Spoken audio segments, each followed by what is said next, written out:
नमस्कार सामने जय Jagannath welcome to my channel Texura. तो सामने खूब शीघ्र मिलबार अच्छे सुभद्रा टंका। तो से आम उपमुख्यमंत्री प्रताप पड़ा किसी अपडेट देते तो खूब शीघ्र आज मिलबार अच्छे सुभद्रार 5,000 टंका। तो आज वीडियो मध्य आपको कवर करी जो सुभद्रार 5,000 टंका मिलबार अच्छे तो केवे मिलबार अच्छी तो वीडियो मतलब फुल इनफर्मेशन देवी वीडियो पूरा लास्ट पर्यटन देखूँ। चैनल आप नुआ चैनल सब्सक्राइब कर दिखाँ। तो चलते आज वीडियो स्टार्ट करवा। तो देखो खूब शीघ्र आम उपमुख्यमंत्री और मोर्चा माझी एक प्रकार आप्लाय मैंने योजना आनाउंसमेंट करते मार्च 6 तारिख मिल और मार्च 8 महिला दिवस मिल। तो से एक प्रकार ऑफिशियल न्यूज आसी देखूँ मार्च 6 तारिख आपको सुभद्रा टंकार 5,000 टंका मिल।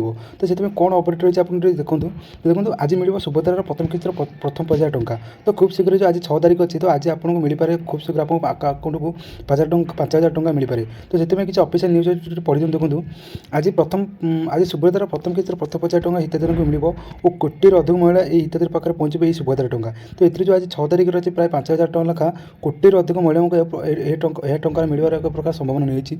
प्राय 2,30,000 अधिक महिला बैंक आकाउंट को सीधा सड़क पंचम पर्यायर टंका जीव। तो प्राय देखो प्राय 2,30,000 अधिक महिला आकाउंट को सीधा सड़क जो 6 तारिख 5,000 टंका सीधा सड़क आकाउंट को जी प्रकार आम उपमुख्यमंत्री प्रताप पड़ा एक प्रकार आनाउंसमेंट कर। तो पूर्व प्रथम किस्तर 40,000 टंका 58,30,000 महिला को सुभद्रा सहायता जोग पाई। तो पूर्व जो मैंने द्वितीय किस्ती पाई से प्राय 98,30,000 महिला यार हिताधिकारी बोली आप एक प्रकार ऑफिशियल न्यूज आसी। तो आउट खबर लिखूँ।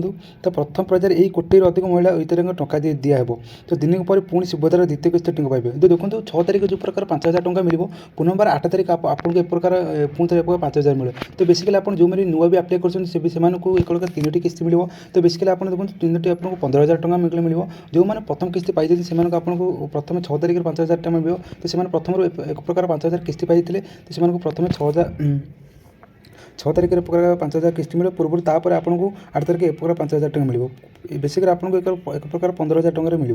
तो अर्थात आज आसंता शुक्रवार पुणी सुभद्रा टंका मिल। तो आज और पुनर्बार शुक्रवार दिन आपको पुनर्बार यार टंका मिलवर संभावना अच्छी।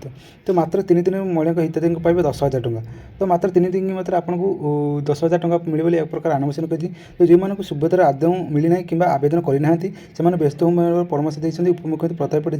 तो चलित थर मार्च 31 रहा सुभद्रा राजन शेष तारिख। तो मार्च 31 तारिख आपंकर शेष तारिख आलोचना कर। तो यही समय भितर आप आवेदन कले रक्षाबंधन बेलू एकाधिक हिताधिकारी सुभद्रा 3टी किस्ती जब आप कौन प्रकार सुभद्रा आप्लाय करते से मार्च 31 आवेदन कर दिंतु। तो आपको एक प्रकार 3टी किस्ती रक्षाबंधन जो आसी तो आपको एक प्रकार 3टी किस्ती मिल। और अन्यपटे मार्च 31 पर सुभद्रा आवेदन बंद हो। तो अन्यपटे मार्च 31 लास्ट तारिख तो यहाँ सुभद्रा योजना बंद हो पाए जहाँफल एक प्रकार आम उपमुख्यमंत्री प्रताप पड़ा आनाउंसमेंट देती और सरकार को घर घर बुली सुभद्रा वंचित हिताधिकारी सर्वे करने सूचना देती। तो यहीपरि भाव कोई मैंने भी सुभद्रार पैसार व्यवस्था वंचित न हो से प्रकार योजना आरंभ कर। तो देखो आपको फाइनाल अपडेट देखते देखो आज 6 तारिख आपको आज 5,000 टंका मिल। तो पूर्व 8 तारिख आपको पुनर्बार 5,000 टंका मिल। तो एक तारिख आपको 10,000 टंका मिल। तो से एक प्रकार ऑफिशियल न्यूज अच्छी आम उपमुख्यमंत्री प्रताप पड़ा कहते। तो सामने आज वीडियो मतलब कवर कली केमी आपको कौ दिन आज केमी मिले पैसा सुभद्रा पैसा। तो वीडियो जो पसंद कर लाइक कर दिंतु। तो आज रोचे जय जगन्नाथ।